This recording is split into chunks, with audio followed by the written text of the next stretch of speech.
Hi everyone, my name is Nonkululeko Mbele and we are about to get labor smart with Rich Auntie. So if it is your first time to our channel, welcome. If it's not your first time, thank you again for coming back to the channel. Kindly like and share the link with your friends and family, and let's all get labor smart, because at the end of the day, we need to be labor smart. All right, so today we're going to talk about unfair labor practice. I've been getting quite a couple of questions relating to this matter, so I strongly believe that the masses are going to benefit from the content that is going to be shared here. All right, so let's get down to it. So, according to Section 186, subsection 2 of the Labor Relations Act, the following could constitute for unfair labor practice. Okay? Unfair conduct by the employer relating to the promotion, the demotion, probation, and training of the employee. All right? Secondly, the unfair suspension of the employee or any disciplinary action short of dismissal. Thirdly, the refusal on the part of the employer to reinstate or re-employ an employee despite an agreement. And lastly, any occupational detriment suffered by the employee. All right, so let's just take a moment and let me explain everything in detail, all these points in detail.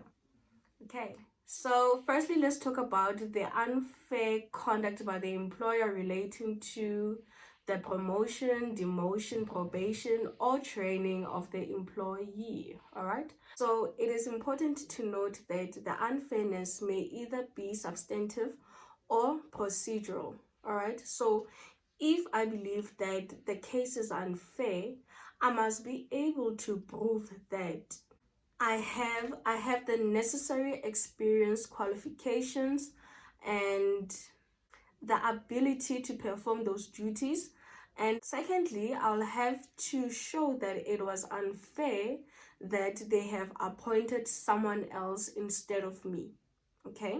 All right. So an employer will then have to follow the right procedure laid in terms of any employment equity plan, the legislation. It could be a collective agreement, whatever the case may be. Then the employer will have to follow that procedure when dealing with promotions and so forth. Okay, so now here comes the interesting part of this. If it happens that your employer promises to promote you and they fail to do so, it is an unfair labor practice. Okay, so this is what it is. All right, so a demotion as a disciplinary measure is possible where a dismissal will be justified but the employer decides otherwise. So instead of them dismissing you, they would rather demote you. Okay, and this is justified if ever a dismissal is also justified and the employer finds that no, actually, instead of dismissing this person, let me rather just demote them. Okay, it is also important for us to note that failure to consult with an employee in the case of a non-disciplinary demotion also constitute an unfair labor practice. So if ever it happens that I'm getting demoted, not because it's a disciplinary measure that the employer is taking, but rather maybe something to do with the business needs or operational requirements, then my employer will have to actually consult with me and notify me that due to these reasons,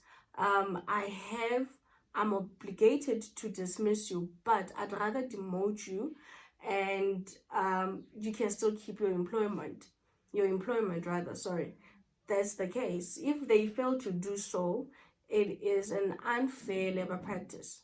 So when it comes to the case of probation, the Code of Good Practice accepts that an employer may require a newly hired employee to work on probation so that they can monitor the performance and so forth before deciding to make them permanent.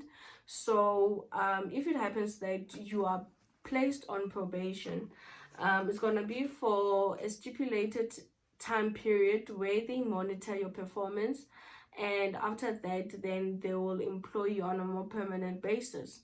However, an employer may not hire someone on probation, and once the period has lapsed, they fire that person and hire another person to perform the same duties. That will also constitute as an unfair labor practice. Okay. And lastly, when it comes to training, the conduct of the employer is considered unfair if ever it is inconsistent and demonstrates lack of due process in the characteristics infringing the rights of the employees. Okay, so let's be mindful of these things. So we have just covered the unfair conduct relating to the promotion, probation, demotion, and training of the employee. All right, so let's come back again and we'll be discussing the point of suspension, unfair suspension. All right, thank you so much for your time. Kindly please just share with your friends and family, and you know what, let's get all the labor information that we might need, or we do not even know that we need, but we actually do need. So till we meet again next time, thank you.